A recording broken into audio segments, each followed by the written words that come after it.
Hi friends. ఎండాకాలం వచ్చిందంటే డాబా మీద పడుకుంటే ఆ కిక్కే వేరబ్బా!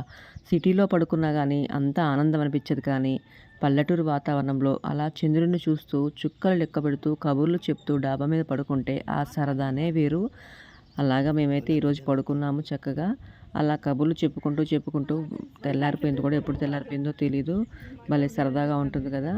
ఇదిగోండి తెల్లారిపోయిందండి. మాకంటే ముందుగానే మమ్మల్ని సన్‌రైజ్ వచ్చేసింది. ఎండొచ్చేసి మమ్మల్ని లేపేశాడు. పక్షుల కిచకిచ రాగాలు, కోళ్ళు అరుపులతోటైతే లెగిసామండి. అందరికంటే ఎక్కువ అరుపులు ఎవరియి అంటే, కొబ్బరి చిప్పలకి నూనె ఇస్తాము, కొబ్బరి చిప్పలకి చక్కెర అంటూ ఒక అంకుల్ లేపాడు. చూసారా సన్‌రైజ్ ఎంత అందంగా ఉందో. ఇంక ఎండ కొడుతుందని పిల్లల్ని కూడా లేపుకొని ఇంట్లోకెళ్ళిపోయాము. ఇంకా ఎవరి దుప్పట్లయితే వాళ్ళు మడతేసుకున్నామండి. ఎండాకాలం ఎంతైనా ఆ సరదానే వేరు కదండీ! ఇలా పడుకుంటే. మీలో ఎంతమంది ఇలా డాబా మీద పడుకున్నారు? కామెంట్ బాక్స్‌లో కామెంట్ చేయండి. ఇంకెవరి దుప్పట్లు వాళ్ళైతే పట్టుకొని వెళ్తున్నారండి. ఇంటికి పయనమయ్యారు. కిందికి వెళ్తున్నారు. ఇక నేను కూడా వెళ్ళాలండి. Thank you for watching. Bye.